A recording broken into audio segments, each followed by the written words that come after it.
నమస్తే, welcome to స్వతంత్ర. నేను మురళి. ముందుగా హెడ్లైన్స్ చూద్దాం.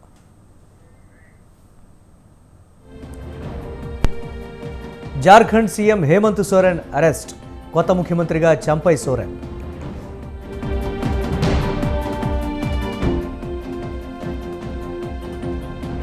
కాకినాడకు చలమలశెట్టి, నర్సారావుపేటకు అనిల్, 4 ఎంపీ 3 అసెంబ్లీ స్థానాలకు ఇన్ఛార్జీలు.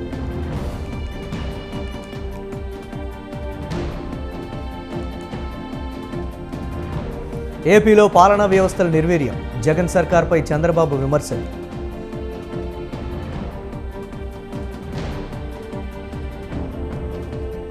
నంది అవార్డుల స్థానంలో గద్దర్ అవార్డు, ప్రభుత్వం తరపున ఇస్తామన్న సీఎం రేవంత్.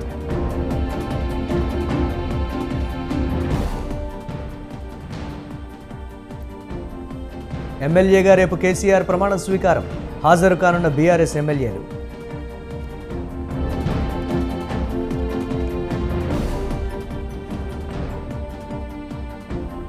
పార్లమెంట్ ఎన్నికల్లో మంచి ఫలితాలు సాధిస్తాం, ఫిబ్రవరి 3న వివరాలు చెప్తామన్న కిషన్ రెడ్డి.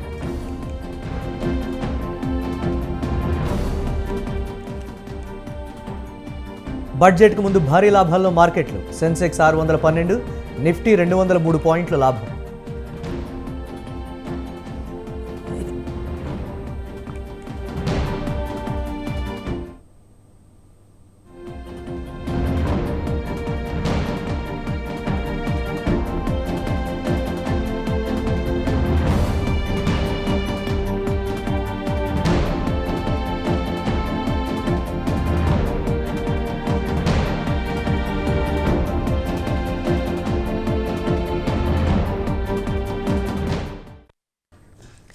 బ్రేకింగ్ న్యూస్ చూస్తున్నాం. ఎన్నికల వేళ జార్ఖండ్ రాజకీయాలు శరవేగంగా మారుతున్నాయి. జార్ఖండ్ ముఖ్యమంత్రి హేమంత్ సోరెన్ను మనీ లాండరింగ్ కేసులో ఈడీ అరెస్టు చేయడం సంచలనం సృష్టిస్తోంది. ఉదయం నుంచి విచారణ జరుపుతున్న ఈడీ పలు ప్రశ్నలను సోరెన్కు సంధించి సమాధానాలు రాబట్టింది. చివరకు ఆయన అరెస్టు చేసింది. ఇక హేమంత్ సోరెన్ అరెస్టుతో జార్ఖండ్ నూతన ముఖ్యమంత్రిగా చంపై సోరెన్ను ఎన్నుకున్నారు ఎమ్మెల్యేలు. ప్రభుత్వ ఏర్పాటుకు తమను ఆహ్వానించాలని కోరుతూ రాజ్భవన్కు వెళ్లారు ఎమ్మెల్యేలు.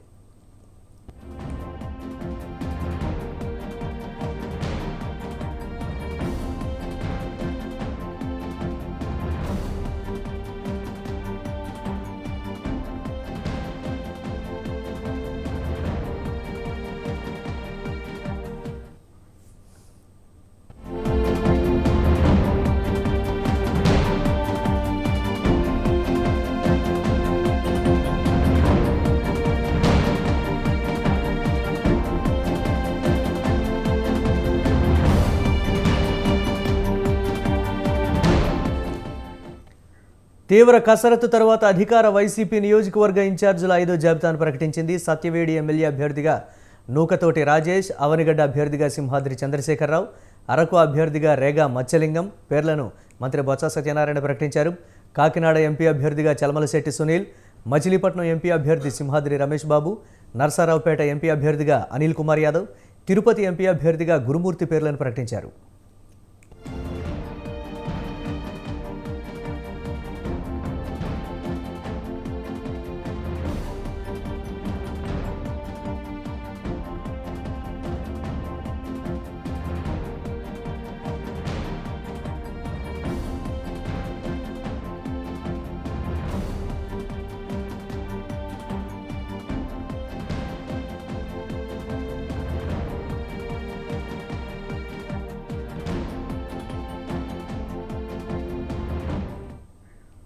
వైసీపీ 5వ విడత జాబితా విడుదలైంది. ఇన్ఛార్జీలను ప్రకటిస్తూ నిర్ణయం తీసుకుంది వైసీపీ అధిష్టానం. దీనిపై మరిన్ని అప్డేట్స్ మా కరెస్పాండెంట్ సంతోష్ అందిస్తారు. సంతోష్.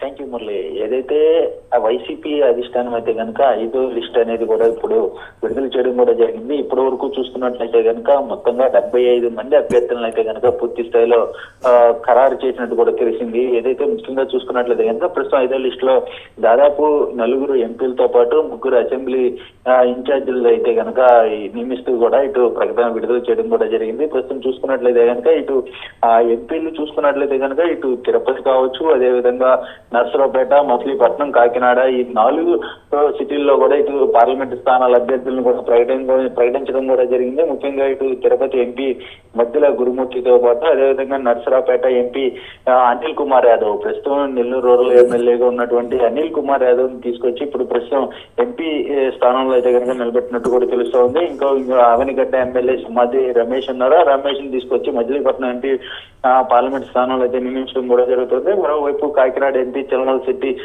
సునీల్ సైతం కూడా ఇటు నియమించడం కూడా జరుగుతుంది. మరోవైపు ఇంకా 3 అసెంబ్లీ స్థానాలు చూసుకున్నట్లయితే కనుక అరకు, అదేవిధంగా సత్యవేడు, అవనిగడ్డ ఈ 3 స్థానాలను కూడా ఇటు ఖరారు చేసినట్టు కూడా తెలుస్తోంది. సింహాద్రి రమేష్ ప్లేస్ లో సింహాద్రి చంద్రశేఖర్ రావుని అయితే కనుక నియమించడం కూడా జరిగింది. ఇంకా అరకు వ్యాలీ చూసుకున్నట్లయితే కనుక ఎస్టీ రేగం మత్స్యలింగం ని నియమించడం కూడా జరిగింది. ఇక సత్యవేడు నౌకతోటి రాజేష్ ని కూడా నియమించడం జరిగింది. ఏదేమైనప్పటికీ చూసుకున్నట్లయితే కనుక ఇప్పటి వరకు దాదాపు 14 మంది ఎంపీ అభ్యర్థులను అయితే కనుక ఇటు వైసీపీ అధిష్టానం ఖరారు చేసింది. మిగిలిన 61 మంది అభ్యర్థులు అయితే కనుక అసెంబ్లీ స్థానాలను అయితే కనుక ఖరారు చేయడం కూడా జరిగింది. ముఖ్యంగా సిట్టింగ్ ఎమ్మెల్యేలకి ఇప్పటి వరకు కూడా 30 మంది సిట్టింగ్ ఎమ్మెల్యేలు కూడా ఉన్నట్టు కూడా తెలుస్తోంది. ఏదేమైనప్పటికీ చూసుకున్నట్లయితే కనుక మరికొన్ని అసెంబ్లీ స్థానాలు అయితే కనుక మరికొన్ని రానున్న రోజుల్లో కూడా విడుదల చేస్తామని కూడా చెప్పడం కూడా జరిగింది. ఏదేమైనప్పటికీ చూసుకున్నట్లయితే కనుక మొత్తం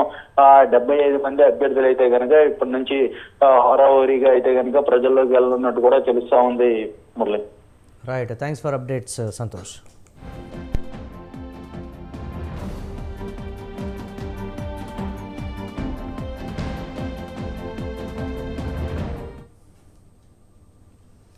ఏపీలో డిఎస్సి నోటిఫికేషన్ జారీకి కేబినెట్ ఆమోదం తెలిపింది. సీఎం జగన్ అధ్యక్షతన సమావేశమైన రాష్ట్ర మంత్రివర్గం పలు కీలక నిర్ణయాలు తీసుకుంది. పాఠశాల విద్యాశాఖలో ఇతర ఖాళీలను పదోన్నతి, బదిలీల ద్వారా భర్తీ చేయాలని నిర్ణయించింది. అన్ని విశ్వవిద్యాలయాల్లోని బోధనేతర సిబ్బంది ఉద్యోగ విరమణ వయసును 62 ఏళ్లకు పెంచుతూ నిర్ణయం తీసుకుంది. డిస్కంలకు 1500 కోట్ల రుణం తీసుకునేందుకు బ్యాంకు హామీకి మంత్రివర్గం ఆమోదం తెలిపింది. డిఎస్సి నిర్వహణకు 6100 పోస్టులతో కేబినెట్ ఆమోదం తెలిపిందని మంత్రి చెల్లిబోయిన వేణుగోపాలకృష్ణ తెలిపారు. సీఎం జగన్ పరిపాలన మహిళా సాధికారతే లక్ష్యంగా జరుగుతోందని అన్నారు. ఉపాధ్యాయ, విద్యాశాఖ అధికారులకు కూడా ముందుగానే ప్రత్యేక శిక్షణ ఇస్తామని తెలిపారు. ఐబీ విద్యతో విప్లవాత్మక మార్పులు ఉంటాయని మంత్రి చెల్లిబోయిన వేణు అన్నారు. సాధికారిత మహిళలకు వెన్నుదన్నుగా నిలవడానికి ఈ నెల ఫిబ్రవరి 16వ తారీఖున ఇప్పటికే 3 విడతలు 18,750 రూపాయలు 45 సంవత్సరాల నుండి పైబడి 45 సంవత్సరాల పైబడి 60 సంవత్సరాల లోపు ఉన్నటువంటి మహిళలకి 14 లక్షల మంది స్వయం సమృద్ధి సాధించారు. అంటే నెలకి వారికి అదనపు ఆదాయం 7 నుంచి 10,000 రూపాయలు సంపాదించే స్థితికి ఎదిగారు. వెరసి మొదటి విడత 24 లక్షల మందికి ఇస్తే, రెండో విడత 24,95,000 మందికి ఇస్తే, మూడో విడత 26,39,000 మందికి ఇస్తే, నాలుగో విడత 26,90,000 అంటే సుమారు 27 లక్షలు 26,98,931 కోట్లు. మనం ఏర్పాటు చేసుకున్నటువంటి గ్రామ పంచాయతీల్లో ప్రతి పంచాయతీలోనూ గ్రేడ్ ఫిఫ్త్ సెక్రటరీని నియమించాలనేటువంటి ఆలోచన ప్రభుత్వం చేసింది. డిఎస్సి 2024 ద్వారా రాష్ట్ర వ్యాప్తంగా పాఠశాల విద్యాశాఖ, గిరిజన సంక్షేమ శాఖ, సాంఘిక సంక్షేమ శాఖ, బీసీ సంక్షేమ శాఖ పరిధిలో ఉన్నటువంటి పాఠశాలల్లో 6,100 పోస్టుల భర్తీకి మంత్రి మండలి ఆమోదం తెలియజేసింది. నర్సింగ్ ఆఫీసర్లకు తెలంగాణ సీఎం రేవంత్ రెడ్డి నియామక పత్రాలు అందించారు. ఈ సందర్భంగా రేవంత్ రెడ్డి మాట్లాడుతూ తెలంగాణ హైకోర్టులో ఉన్న కేసును పరిష్కరించి ఉద్యోగాలు ఇస్తున్నామని తెలిపారు. తెలంగాణలో త్వరలోనే ఉద్యోగాల భర్తీకి ప్రకటన చేస్తామన్నారు. ఈ ఏడాదిలోనే 2 లక్షల ఉద్యోగాల భర్తీ చేస్తామని తెలిపారు. త్వరలోనే 15,000కు పైగా పోలీసు ఉద్యోగాల భర్తీ ఉంటుందని స్పష్టం చేశారు. నిరుద్యోగుల కళ్లలో వెలుగులు చూడాలన్నదే కాంగ్రెస్ ప్రభుత్వ లక్ష్యమని తెలిపారు. విధ్వంసమైన తెలంగాణను పునర్నిర్మిస్తామని అన్నారు. ఉద్యమం ఉవ్వెత్తున లేవడానికి ప్రధానమైన కారణం నిరుద్యోగ సమస్య. ఈ ఉద్యోగ నియామకాల కోసమే లక్షలాది మంది తెలంగాణ విద్యార్థులు, నిరుద్యోగ యువకులు తెలంగాణ ఉద్యమ బాట పట్టి తెలంగాణ రాష్ట్ర సాధనలో ముందు భాగాన నిలబడి తెలంగాణ రాష్ట్రాన్ని సాధించుకున్నారు. ఈ ప్రక్రియలో వందలాది తెలంగాణ బిడ్డలు అమరవీరులైన వాళ్ళ త్యాగాల పునాదుల మీద ఏర్పడ్డ ఈ తెలంగాణ రాష్ట్రం ఆకాంక్షల కోసం విద్యార్థులు, నిరుద్యోగ యువకులు, ఉద్యమకారులు ఉద్యమించినరో 10 సంవత్సరాలు ఆకాంక్షలు నెరవేరక ఆనాటి ప్రభుత్వం మీద పోరాటం చేస్తే, ఉద్యమాలు చేస్తే వాళ్ళ మీద అక్రమ కేసులు పెట్టి పోలీసులను పెట్టి అణిచివేయాలన్న ఆలోచన చేసిండ్రు తప్ప నిరుద్యోగ యువకులకు ఉద్యోగ ఉపాధి అవకాశాలు కల్పించాలి అని చెప్పి ఆనాటి ప్రభుత్వము ఆలోచన చేయలే. ఎంతసేపు ఆనాటి ప్రభుత్వానికి తమ కుటుంబ సభ్యుల యొక్క ఉద్యోగాల గురించి మాత్రమే ధ్యాస తప్ప తెలంగాణ రాష్ట్రంలో ఉన్న నిరుద్యోగ యువకుల యొక్క, విద్యార్థినుల యొక్క ఉద్యోగ అవకాశాల గురించి ఎన్నడూ ఆలోచన చేయలే. అందుకే 10 సంవత్సరాలు సుదీర్ఘంగా ఎదురు చూసిన విద్యార్థులు ఇక ఈ తెలంగాణ రాష్ట్రంలో మాకు ఉద్యోగాలు ఇస్తా అని తమపెట్టి మమ్మల్ని వంచిన వాళ్లను వాళ్ళ ఉద్యోగాలు తొలగిస్తేనే మాకు ఉద్యోగాలు వస్తాయని మీరు కంకణ బద్దులై మీ ఉద్యోగ ఉపాధి అవకాశాలలో మిమ్మల్ని మోసం చేసిన వాళ్ళ యొక్క ఉద్యోగాలు తొలగించడంతో ఈ రోజు మీ ఉద్యోగాలకు ఉన్న ఒకేసారి 7,094 మంది స్టాఫ్ నర్సులకు నియామక పత్రాలు అందించామని డిప్యూటీ సీఎం భట్టి విక్రమార్క తెలిపారు. ప్రత్యేక తెలంగాణ కోసం యువత పోరాడిందన్నారు. నిరుద్యోగ యువత కోరుకున్నట్లే ఉద్యోగాలు వస్తున్నాయని పేర్కొన్నారు. ప్రజల ఆశయాలకు అనుగుణంగా కాంగ్రెస్ ప్రభుత్వం పనిచేస్తుందన్నారు.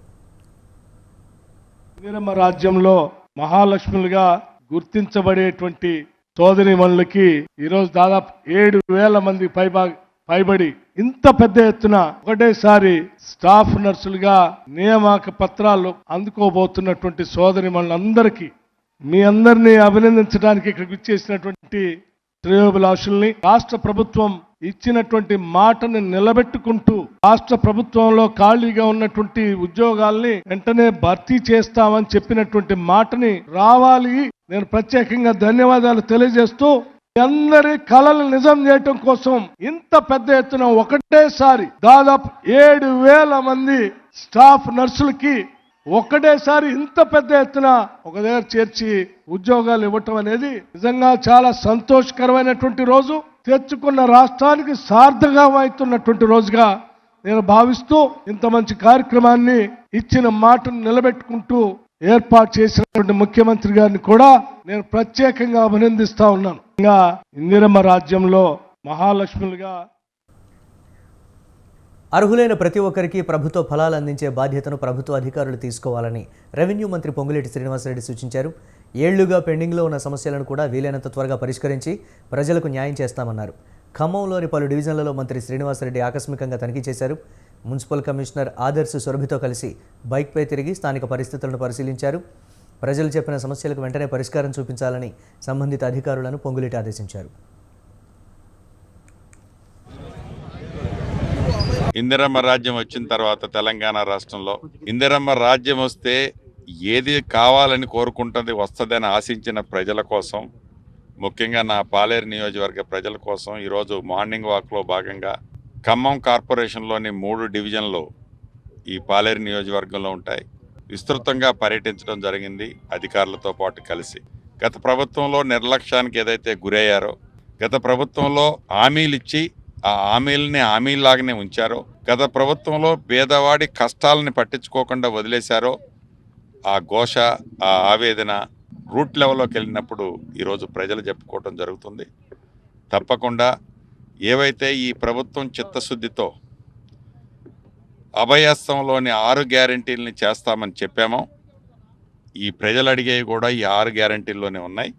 వాటిని చిత్తశుద్ధితో ఈ ప్రభుత్వం ఈనాడు చేయటానికి ఉంది. ఇందిరమ్మ రాజ్యం వచ్చిన తర్వాత తెలంగాణ రాష్ట్రంలో బీఆర్ఎస్ ఎమ్మెల్సీ కవితపై మంత్రి పొన్నం ప్రభాకర్ తీవ్రంగా ఫైర్ అయ్యారు. పూలే విగ్రహం పేరుతో కవిత రాజకీయం చేస్తోందని మండిపడ్డారు. 10 ఏళ్లుగా బీఆర్ఎస్కి పూలే గుర్తుకు రాలేదా అని ప్రశ్నించారు. ఎస్సీ ఎస్టీ బీసీలకు పదవులు ఇచ్చాక సామాజిక న్యాయం గురించి మాట్లాడాలని సూచించారు. ఇచ్చిన హామీ ప్రకారం కులగణన చేస్తున్నామన్నారు. కేంద్రంలో అధికారంలోకి వచ్చాక దేశవ్యాప్తంగా కులగణన చేస్తామని పొన్నం స్పష్టం చేశారు.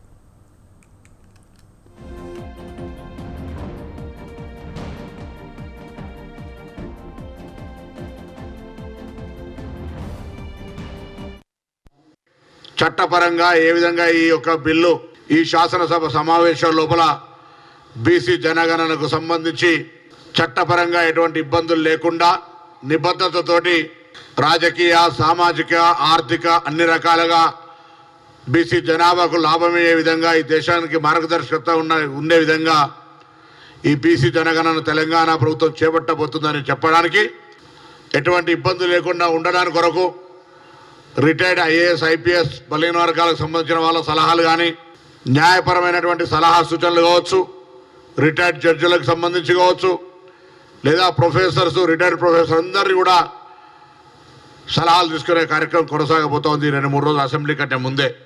నిధుల కేటాయింపు, అవసరమైన నిధుల కేటాయింపు కూడా శాఖాపరమైన ఏర్పాట్లు చేస్తూ ఉన్నామనే మాట కూడా ఈ సందర్భంగా మనం చేస్తున్నాం. క్షేత్రస్థాయిలో దీని నిర్వహణకు అయ్యేటువంటి నిధుల కేటాయింపు కూడా జరగబోతా ఉంది. అధికార కాంగ్రెస్పై బీఆర్ఎస్ నేత కొప్పుల ఈశ్వర్ ఘాటు విమర్శలు చేశారు. అధికార పార్టీకి చెందిన నేతలు ఇష్టానుసారం మాట్లాడుతున్నారని ఆగ్రహం వ్యక్తం చేశారు. బీఆర్ఎస్కు ఓటేస్తే బురదలో వేసినట్లే అని మాట్లాడటం సరైంది కాదన్నారు. బీఆర్ఎస్ పార్టీ క్షేత్రస్థాయిలో బలమైన నిర్మాణం కలిగి ఉందన్నారు. పార్లమెంట్ ఎన్నికల్లో మెజారిటీ స్థానాలను బీఆర్ఎస్ గెలుచుకుంటుందన్నారు. ఈరోజు ఏమంటున్నారు మీరు? బీఆర్ఎస్ పార్టీని పట్టుకొని బురదలో దొక్కిండ్రు బీఆర్ఎస్ పార్టీని. ఒక్కసారి అధికారం రాగానే గింత మిడిచిపాట. అధికారం శాశ్వతం కాదు ఎవరికి. 39 మంది ఎమ్మెల్యేలు గెలిచిండ్రు, గుర్తుపెట్టుకోవాలి. 70 లక్షల మంది సభ్యత్వం మంది బీఆర్ఎస్ పార్టీకి, గుర్తుపెట్టుకోవాలి. గ్రామ స్థాయిలో మండల స్థాయిలో బలమైనటువంటి శక్తి కలిగిన పార్టీని పట్టుకొని రేపు వచ్చేటువంటి పార్లమెంట్ ఎన్నికల్లో బీఆర్ఎస్ పార్టీకి కనుక ఓటేస్తే మూసీలో వేసినట్టు మాట్లాడతావా? అంటే ఓటును మూసీలో వేసేటువంటి ఓటు కింద నువ్వు చిత్రీకరిస్తావా? నీకేస్తేనేమో మంచి ఓటు, వేరే పార్టీకి వేస్తేనేమో ఓ బురదలో మురికి గుంటలో వేసినటువంటి ఓటు కింద చిత్రీకరిస్తావా? అంటే ప్రజలంటే ఎట్లా కనబడుతున్నారు మీకు? ఓటర్ అంటే ఎట్లా కనబడుతున్నారు? గా ఓటరే కదా నీకు అధికారాన్ని ఇచ్చింది. గా ఓటర్ తోటే కదా నువ్వు ఇలా ముఖ్యమంత్రి అయినావు. ఆ ఓటర్నే ఇలా నిందించేటువంటి ప్రయత్నం చేస్తున్నావు. ఆ ఓటర్నే ఈరోజు నువ్వు మరి ఆయనను ఏ రకంగా అంటే ఆ రకంగా మాట్లాడే ప్రయత్నం చేస్తున్నావు. ఇది మంచిది కాదని చెప్తా ఉన్నాం. పార్లమెంట్ ఎన్నికల్లో తెలంగాణలో మంచి ఫలితాలు సాధిస్తామని బీజేపీ రాష్ట్ర అధ్యక్షులు కిషన్ రెడ్డి ధీమా వ్యక్తం చేశారు. మార్చి 3న పార్టీ పార్లమెంటరీ బోర్డు సమావేశం జరగాల్సి ఉందని, సమావేశంలో అభ్యర్థుల ఎంపిక జరుగుతుందని తెలిపారు. అభ్యర్థుల నుంచి ఎలాంటి దరఖాస్తులు కోరడం లేదని ఆయన స్పష్టం చేశారు. స్టేట్కు సంబంధించినటువంటి రాష్ట్ర స్థాయి సమావేశాలు ఉన్నాయి. ఆ సమావేశాలలో పూర్తి కార్యాచరణ ప్రణాళిక రూపొందించుకొని ముందుకెళ్తాం. అందులో అనేక రకాలుగా ఇప్పటికే ఏర్పాటు చేసుకున్నాం. చాలా పకడ్బందీగా రానున్నటువంటి పార్లమెంట్ ఎన్నికల్లో తెలంగాణలో భారతీయ జనతా పార్టీ ఎన్నికల ప్రచారం నిర్వహిస్తాము. మంచి ఫలితాలు సాధిస్తాము. దానికి సంబంధించినటువంటి కార్యాచరణ ప్రణాళిక 2 నాడు చర్చించి 3 నాడు ప్రకటిస్తాం. పార్టీ పార్లమెంటరీ బోర్డు సమావేశం ఢిల్లీలో జరగాలి. ఆ జరిగినప్పుడు మరి అన్ని రాష్ట్రాలకు సంబంధించినటువంటి అభ్యర్థుల గురించి వాళ్ళు చర్చిస్తారు. అప్పుడు చర్చ జరిగినప్పుడు తప్పడంగా బయటకు వస్తారు. అప్పటి వరకు అభ్యర్థుల ఎంపిక జరగదు. ఇంతవరకు జాతీయ స్థాయిలో పార్లమెంట్ బోర్డు మీటింగ్ జరగాల. అందులోనే లిస్టు ఫైనల్ అవుతుందనే విషయం మీకు తెలుసు.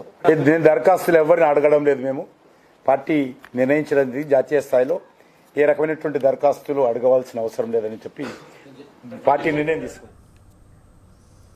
ఏక్ భారత్ శ్రేష్ఠ భారత్ నినాదంతో ముందుకు వెళ్తున్నామని రాష్ట్రపతి ద్రౌపది ముర్ము అన్నారు. రక్షణ, అంతరిక్ష రంగంలో కొత్త ఆవిష్కరణలు జరిగాయని అన్నారు. పార్లమెంట్ బడ్జెట్ సమావేశాలు ప్రారంభం సందర్భంగా కొత్త భవనంలో ఉభయ సభలను ఉద్దేశించి రాష్ట్రపతి ద్రౌపది ముర్ము ప్రసంగించారు. కొత్త పార్లమెంట్లో ఇదే తన తొలి ప్రసంగం అని తెలిపారు. భారత సంస్కృతి, సభ్యత ఎంతో చైతన్యవంతమైనవని కొనియాడారు. రక్షణ రంగ ఉత్పత్తులు భారత్లో తయారవడం గర్వకారణమని చెప్పారు. రైతులకు పెట్టుబడి భారం తగ్గించి లాభాలను అందించడమే తమ లక్ష్యమని రాష్ట్రపతి అన్నారు. కిసాన్ సమ్మాన్ ద్వారా 10 కోట్ల మంది రైతులకు పెట్టుబడి సాయం అందిస్తున్నామన్నారు. ఉజ్వల కనెక్షన్లు 10 కోట్లు దాటాయని తెలిపారు. 7 లక్షల ఆదాయం వరకు పన్ను లేకుండా చేశామని చెప్పారు. సామాన్యులకు భారం పడకుండా పన్ను సంస్కరణలు తీసుకొచ్చామన్నారు. పర్యాటక రంగంలో యువతకు ఉపాధి అవకాశాలు కల్పించామని రాష్ట్రపతి తెలిపారు. पिछले 10 वर्षों में भारत ने राष्ट्रहित में ऐसे अनेक कार्यों को पूरा होते हुए देखा है जिनका इंतजार देश के लोगों को दशकों से था. राम मंदिर के निर्माण की आकांक्षा सदियों से थी, आज ये सोच हो चुका है।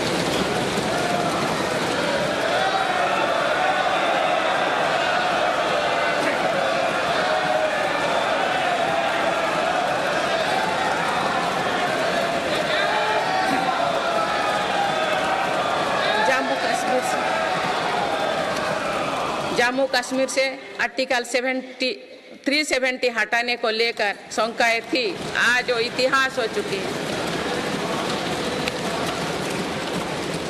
इसी संसद ने 3 तलाक के विरुद्ध कड़ा कानून बनाया है। इसी संसद ने हमारे पड़ोसी देशों से आए पीड़ित अल्पसंख्यकों को नागरिक देने वाला कानून बनाया। मेरी सरकार ने 1 रैंक 1 पेंशन की भी लागू किया, जिसका इंतजार 4 दशकों से था। माननीय सदस्यगण, मेरी सरकार का एक और बड़ा रिफॉर्म डिजिटल इंडिया का निर्माण है। डिजिटल इंडिया ने भारत में जीवन और बिजनेस दोनों को बहुत आसान बना दिया है। आज पूरी दुनिया मानती है कि ये भारत की बहुत बड़ी उपलब्धि है। विकसित देशों में भी भारत ऐसा डिजिटल सिस्टम नहीं है।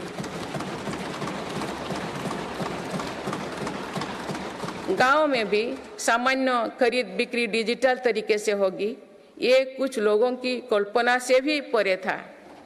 आज दुनिया के कुल रियल टाइम डिजिटल लेन देन का 46% भारत में होता है।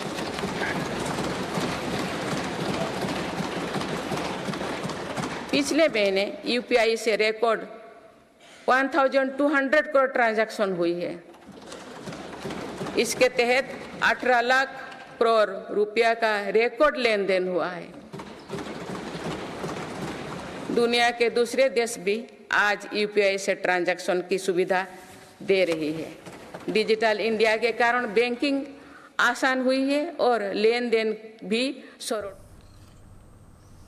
కాంగ్రెస్ అగ్రనేత రాహుల్ గాంధీ చేపట్టిన భారత్ జోడో న్యాయయాత్ర బీహార్ రాష్ట్రం నుంచి ఇటీవలే పశ్చిమ బెంగాల్లోకి ప్రవేశించింది.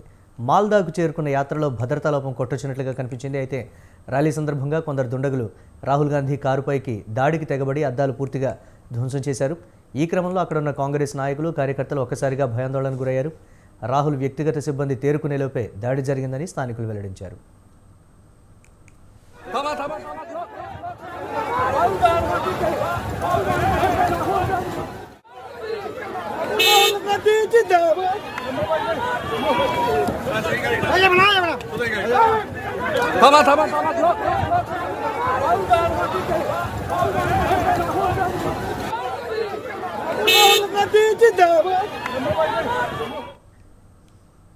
ఇండియా కూటమిలో లుకలుకలు ఇప్పట్లో సమసిపోయేలా కనిపించట్లేదు. ఇటీవలే కూటమి కీలక నేత బీహార్ సీఎం నితీష్ కుమార్ ఎన్డీఏతో జట్టు కట్టారు. ఈ సమయంలో పశ్చిమ బెంగాల్ సీఎం మమతా బెనర్జీ కామెంట్స్ కాంగ్రెస్ పార్టీని ఆందోళనకు గురయ్యేలా చేస్తోంది. తమతో పొత్తు కోరుకుంటే సిపిఎంతో కాంగ్రెస్ కటీఫ్ చెప్పాలని స్పష్టం చేశారు. సీట్ల సర్దుబాటు చర్చల క్రమంలో తాను కాంగ్రెస్కు 2 సీట్లు ఇవ్వాలని చూస్తే తిరస్కరించారని, ఇప్పుడు ఒక్క సీటు కూడా ఇచ్చేది లేదని తెలిపారు. గతంలో పలు సందర్భాల్లో సిపిఎం తనపై భౌతిక దాడి చేసిందన్నారు. వామపక్షాలను ఎప్పటికీ క్షమించలేనన్న దీది సిపిఎంను అసలే క్షమించనన్నారు. కాంగ్రెస్కు 2 పార్లమెంటు స్థానాలు ఇచ్చి గెలిపించుకుంటానంటే వారు ఎక్కువ స్థానాలు కోరుకున్నారని, లెఫ్ట్ పార్టీలతో జట్టు కడితే ఒక్క సీటు కూడా ఇవ్వబోనని గతంలోనే చెప్పారన్నారు. సీట్ల పంపకం విషయంలో కాంగ్రెస్తో అమీతుమ్మికి సిద్ధమైన ప్రాంతీయ పార్టీల్లో టీఎంసీ ఒకటి. కూటమి ఒప్పందాలకు విరుద్ధంగా ఆప్ నేత పంజాబ్ సీఎం భగవంత్ మాన్ రాష్ట్రంలోని మొత్తం 13 లోక్సభ స్థానాల్లో పోటీ చేసేందుకు సిద్ధమవుతున్నారు. ఉత్తరప్రదేశ్లో సీట్ల పంపకాల కోసం చర్చలు జరుగుతూ ఉండగా సమాజ్వాదీ పార్టీ అధినేత అఖిలేష్ యాదవ్ 16 మంది అభ్యర్థులను ప్రకటించారు. కాంగ్రెస్ నుంచి తమకు ఎలాంటి సర్టిఫికెట్ అవసరం లేదని ఆయన నొక్కి చెప్పారు. ఇలా ఇండియా కూటమిలోని నేతలు తోచిన దారిలో వెళుతూ ఉండటం రానున్న ఎన్నికల్లో ప్రభావం చూపిస్తుందని నిపుణులు అంటున్నారు. ఒకవైపు కాంగ్రెస్ అగ్రనేత రాహుల్ గాంధీ భారత్ జోడో న్యాయయాత్ర పశ్చిమ బెంగాల్లో జరుగుతూ ఉండగా మరోవైపు దీదీ మాటలు రాజకీయాల్లో హీట్ పుట్టిస్తున్నాయి.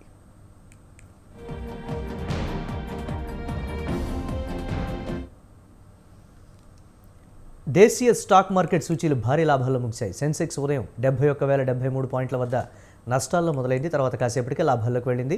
రోజంతా అదే ఒరవడి కొనసాగింది. చివరికి 612.21 పాయింట్ల లాభంతో 71,752.11 వద్ద ముగిసింది. నిఫ్టీ 203.60 పాయింట్ల లాభంతో 21,725.70 వద్ద స్థిరపడింది. డాలర్తో రూపాయి మారకం విలువ 83 రూపాయల 4 పైసలుగా ఉంది.